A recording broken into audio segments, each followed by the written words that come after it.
Welcome to TCPA Audit. The narrator of this video is not an attorney, and nothing in this video is legal advice. This video only contains the musings and thoughts of a non-lawyer. The purpose of this video is for entertainment and to provoke thought. You should not assume anything you hear in this video is true. The narrator of this video's thoughts and opinions might well be wrong. If you find anything interesting in this video, you should research it yourself. In case you missed it the first time, the narrator of this video is not an attorney, and nothing in this video is legal advice. Please don't ask the narrator of the video for legal advice or to answer legal questions. Only lawyers can give legal advice, and the narrator is not a lawyer and can't comment on your situation. If you would like the narrator to comment on telemarketing-related public information, such as a court opinion, please email tcpaudit@proton.me with a link to the public record, and why you think that public record merits a closer look. This is the third video in the series looking at some lawsuits from Ken Johansen. And I've discussed in the first video how the court said that he brought a TCPA claim, but he had less than 2 calls in a 12-month period. And the court criticized him, and then a couple of years later he brought suit against Blue Green Vacations, and in that lawsuit he did bring 2 phone calls as a claim, but then the court criticized him for bringing 7 more phone calls after he had engaged with them to possibly learn their identity or why ever he engaged with them. And then in 2022 we have this court opinion, and it kind of demonstrates what happens when ideally you learn from the mistakes of other people. Hopefully you at least learn from your own mistakes, and I have to say that this case exemplifies not learning from your own mistakes and definitely not learning from the mistakes of others. So let's take a look at it. This is in the Western District of Washington. This is an order adopting a report and recommendation of a magistrate judge on, I think it's a motion for summary judgment, but I don't immediately see that now. So they bring up the facts of the case. As such, plaintiff's claim consists of 2 telephone calls Efinancial made to plaintiff in April of 2020.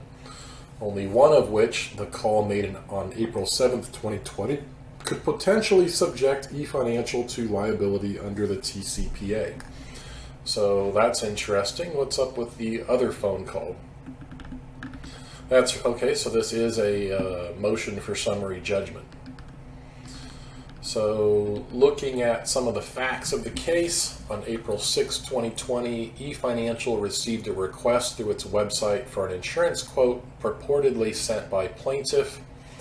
It looks like someone went on their website and entered first name, last name, date of birth, zip code, phone number, etc., etc. After receiving this request, Efinancial placed 2 phone calls to plaintiff, one on April 6th and one on April 7th. And then going back to the top, which one does the court say is only one of which, the call made on April 7th, could potentially subject Efinancial to liability under the TCPA. So the court is saying that this April 6th phone call, nothing wrong with it. But there's something that the court is identifying perhaps in the April 7th. On April 7th, let's see here. Plaintiff did not answer when Efinancial called him on the 6th. On the 7th, the plaintiff answered and spoke to 2 Efinancial representatives. Plaintiff spoke with an Efinancial representative for approximately 26 minutes, initially stating that he was concerned about covering expenses, taking care of everything, and interested in $50,000 of life insurance.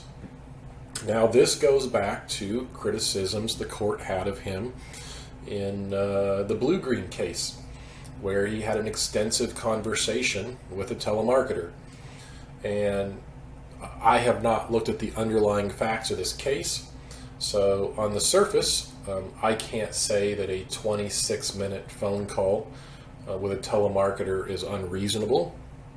Again, let's say that the caller said they were eFinancial. He comes to court with a lawsuit, and then the real eFinancial says, we get scammers all the time that use our name and pretend to be us to bulk people out of money. We didn't make these calls. We don't know anything about these calls. You sued the wrong person. So, if Johansen was investigating to the point that the real eFinancial would send him an email that would prove that they were involved, I personally don't see anything wrong with it.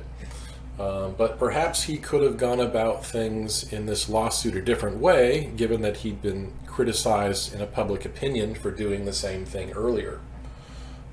Plaintiff answered all these questions, provided very specific detailed health information, did not object to the line of questioning, and did not contend that eFinancial did not have his consent to call him. Well, with all due respect to the court, if Mr. Johansen had answered the call with, I don't know who you are, I didn't opt in, I don't want these calls, was eFinancial going to say, well, this is eFinancial and this is our address, and sorry that we broke the law, we're happy to compensate you accordingly? Probably not. So I'm not going to criticize Mr. Johansen necessarily for doing what he had to do to firmly identify the caller. But continuing on, the plaintiff, let's see, when the eFinancial representative asked for plaintiff's driver's license number, then the plaintiff started questioning about her name, her telephone number, and the insurance company offering the quote. Plaintiff asked whether eFinancial had heard of a company called AccuQuote, brought up the do not call list, denied that they had consent to call him, and questioned eFinancial's representative concerning how they got his phone number. Well, those seem like the kind of things that the court would want him to do based on this opinion. So I guess their only criticism that is he didn't do it earlier in the call.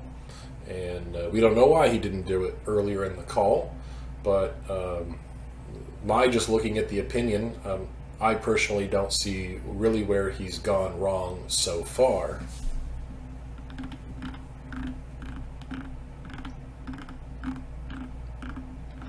So then the court starts talking about some analysis. A reasonable jury would find the call was consented to and that eFinancial had a basis to call plaintiff. Even if a telephone subscriber has registered his number on the DNC, the caller will not be subject to liability if it first obtained the subscriber's prior express invitation or permission that is evidenced by a signed written agreement between the consumer and the seller, which states the consumer agrees to be contacted by this seller and includes the telephone number to which the calls may be placed. The FCC has determined that a signed written agreement requirement may be fulfilled by a submission on a website form. Here, eFinancial produced credible evidence supporting the conclusion the call was consented to and that eFinancial had a reasonable basis to call plaintiff. Well, I'm seeing a couple of red flags right here. Number one is if you look at, I think it's NL versus Credit One Bank, an appeals court decision in the Ninth Circuit. I believe that it says that the correct person has to consent to phone calls, that just having a reasonable basis to think the call was consented to is insufficient. In Credit One versus NL Bank, I believe that court case dealt with a bank trying to call a previous subscriber of a telephone number. And Credit One said, hey, it's reasonable for us to call the previous subscriber. We didn't know that the phone number was reassigned. And the appeals court rejected that line of argument. And that seems to be where this court case is kind of going. Is, they thought they had consent, so they didn't really do anything wrong. Second, it is undisputed that plaintiff actively provided information necessary to obtain an insurance quote. An eFinancial representative initiated the call, immediately identified himself, stated that the call was in response to a request the plaintiff submitted, and began confirming with plaintiff the information eFinancial had received. Plaintiff did not voice any objection when the eFinancial representative identified himself. He also confirmed the information with the eFinancial representative and proceeded to provide additional information relevant to the internet submission, including detailed information about plaintiff's medical and criminal history. If I pulled the underlying briefing, maybe Johansen provided a rationale for why he did that, but if he did so, that rationale didn't make it into the court's opinion. And I think that this is where, if Johansen had looked at some of his previous court cases, he would have maybe thought it wiser when eFinancial, verbally identified who they were, and then were asking him to confirm the information. Maybe it would have been wiser at that point for him to say, I didn't opt in, I don't know anything about this, I don't know why you're calling me. I don't think that he's under a legal obligation to do that, but he's seeing two courts take a dislike of him, and he should have predicted that a third court could go even further than they did, which is what I feel like this court has done here. So, I think that in hindsight, that was a mistake on his part in this case. I also think it was, again, something he could have done different in this case is to bring more than 2 phone calls to court. In the first court opinion, the court said it just requires 2 unwanted phone calls in a 12-month period. But we saw in the second court case that Mr. Johansen, as of, 2020, he had something like 60 lawsuits. And maybe he'd never dealt with this before the first court case, but you have to see at some point, judges don't always stick with the letter of the law. They can be biased against you, and if a judge is biased against you and you give him a set of facts that he can use against you without looking too bad, that judge may well do that. What would have happened in this case if eFinancial had called him 10 times and then he investigated who they were with a 30-minute phone call, and then he came to court? I think this court opinion would have had to have been written differently, or it would have seemed unreasonable. What if the plaintiff had made the do not call request pretty early in the second call, and then either frankly didn't sue, or eFinancial claims that they put him on the do not call list, claims they didn't call him again? Well, my experience is maybe they would have. Maybe he would have made a do not call request, and then he could have come to court with 10 calls later after having made the do not call request, and maybe this opinion would be different. The letter of the law says that he's correct, but you have to factor in that some judges are going to be biased against you, and if you hand them a set of facts that are kind of close to the requirement, a judge can maybe write an opinion like this. The undisputed evidence supports the conclusion that eFinancial had a reasonable basis to call plaintiff, and that plaintiff consented to the call. Well, I don't see reasonable basis in TCPA case law, but let's look at this, that plaintiff consented to the call. In response, plaintiff first asserts the fact that he engaged a detailed conversation with an eFinancial representative should not be used against him because he was investigating or otherwise attempting to identify. Okay, so this is kind of the first time that we see him bring up investigating. That was used against him in the previous 2 court cases, so maybe he learned a little something. However, the personal information he disclosed during the call supports the contention that he in fact was interested in obtaining a quote. Well, I think that's a little facetious. I think it's pretty clear during the second phone call that he was looking to sue Efinancial. So, I think it's a little facetious for the court to say, oh, no, he really did want an insurance quote. And then after the second call, then it dawned on him to maybe sue these guys. I don't see that. It's reasonable to conclude that by sharing such detailed information, there was an interest in an insurance quote. Well, he was either looking to sue those guys or he was looking for an insurance quote. I don't think he was doing both. So the fact that he sued them, I don't think he was looking for an insurance quote. But, there was kind of an information vacuum there, and the court filled it with its opinion.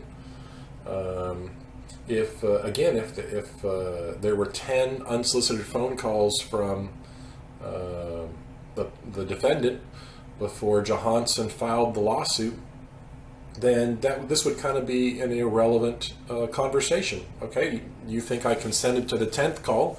What about the first 9, right? So Johansen just did not play defensively in this court case. And then as the magistrate judge noted, nowhere in plaintiff's declaration did he claim he had an investigative motive for divulging personal information during the telephone conversation. So, Johansen's filed a fair number of lawsuits. He's had representation. I don't know if he had representation in this case or not, but either he or the lawyer should have kind of thought to testify, that's the declaration, to testify to the investigative motive for divulging the personal information in the telephone call. I think we all know that's why he did it, but because he didn't testify to it, the court didn't have to give him credit for, what I think a reasonable person would know he was doing. Thus, no evidence supports the argument that plaintiff only engaged in the conversation to investigate. So, I think that from the very first lawsuit, or after his experience in the very first lawsuit, he should have changed his language to account for the fact that he's investigating these telemarketers. He's trying to learn their identity, and then speak that way and testify that way. But he didn't do that. As support for this conclusion, he noted in his declaration, specifically denies submitting a request identified that he, what am I missing here? As support for this conclusion, he noted his declaration specifically denies submitting a request identified that he repeatedly stated that he did not request an insurance quote. Okay, so that's kind of a messy wording. He denied that he requested an insurance quote during the telephone conversation. Well, I don't see a transcript. There probably was a transcript in the underlying case, because he said he would not have provided an incorrect birthday and email address if he had submitted the request. So he's saying, hey, I put fake information in there, so obviously I wasn't trying to get a real quote. Well, that makes very logical sense to me. The court didn't give him any credit for that at all. Asserted that the IP address associated with the internet submission geolocated to California and reflected Google as the ISP. Asserted the possibility of overseas hackers being involved, and asserted Efinancial had an incentive to submit fraudulent insurance requests to himself. I didn't pull the underlying briefing, so I don't know. But did Efinancial pay someone for opt-ins on their website? This is a pretty common reality. If they paid for opt-ins on the website, well, I think we know who probably opted Mr. Johansen in. If they did not pay for an opt-in or didn't admit to paying for an opt-in, it doesn't mean that Mr. Johansen must have done it. There's a lot of robots out there that are submitting fake information just on the hope of getting paid, or That's just an entire world I don't have a lot of visibility into, but I know there's a world of a lot of fake opt-ins on the web. And maybe there was an opt-in that eFinancial just didn't admit to, or for some reason they didn't pay out, so they didn't admit to paying it out. We don't know, but there's a lot happening in this paragraph where, hey, that's not my IP address. That IP address seems based far away. And you'll see that the court is going to give him no credit for any of that. And where maybe this is why the court felt like they didn't have to credit him for those arguments. Other courts have questioned plaintiff's actions in posing as a customer of an entity responsible for initiating a telemarketing call. Plaintiff has filed approximately 60 lawsuits under the TCPA and has developed what one district court characterized as an extensive and profitable history with lawsuits involving TCPA claims. So, I think the court here is tipping its hand a bit. They don't like TCPA claims, don't like TCPA litigants. You've filed a lot of lawsuits, and, we don't really like that. Otherwise, this isn't really relevant to the opinion. What does it matter if he's filed 1,000 TCPA lawsuits if he's had 2,000 unwanted phone calls? I don't see the relation. Plaintiff acknowledges he's developed a typical practice of deceitful conduct used to succeed in prosecuting TCPA claims. Well, this goes back to some Pollyanna thinking in some other court cases, that you can just be strictly honest. I didn't make that opt-in. If you tell me who you are, I'm going to sue you. Who are you? Oh, you hung up on me and had a spoofed number and I don't know? Well, shoot, at least I was honest about it.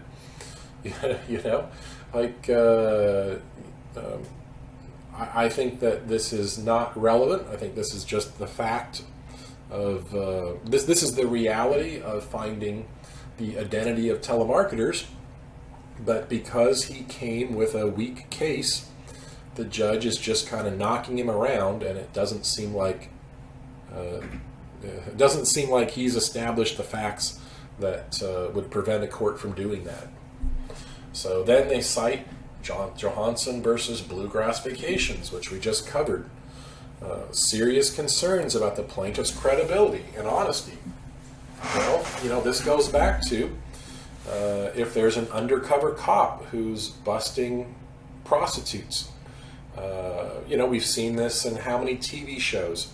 And in how many TV shows did you see the undercover cop say, hey, I'm a cop here to bust, prostitution.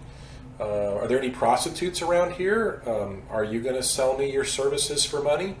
Oh, no, you're not willing to? Oh, well, I guess there wasn't any prostitution here. Well, obviously, no one investigating prostitution does that because that doesn't work. And can you imagine a prostitute getting dragged into court, and then the prostitute says, well, I asked him if he was a cop, and he said no.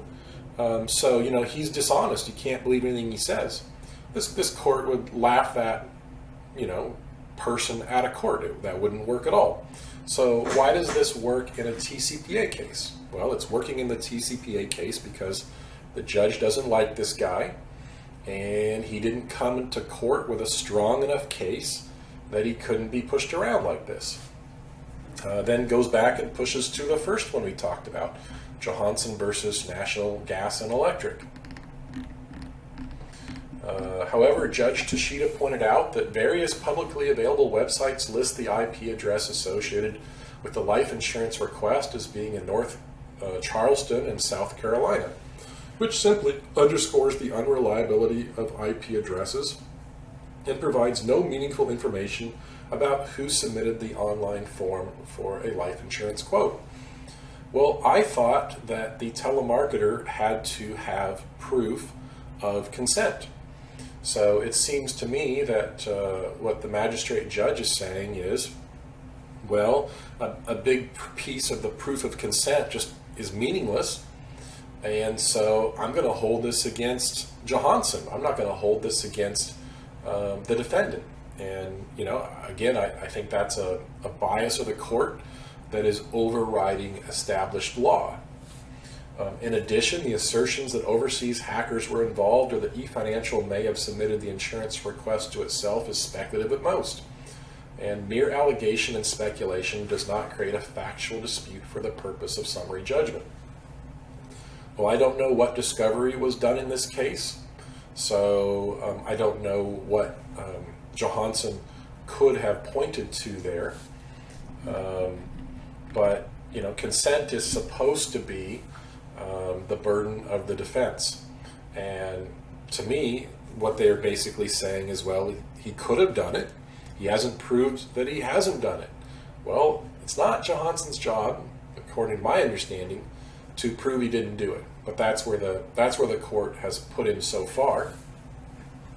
And then, moreover, as the magistrate judge has noted, eFinancial identified that the email address used as part of the internet request was linked to the physical address plaintiff provided to eFinancial during the August 7th, 2020 call, and that the name provided on the internet request was potentially associated with plaintiff's telephone number.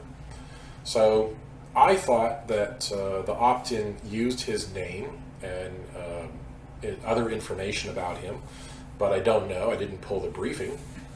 I do know that all the time we hear about data breaches.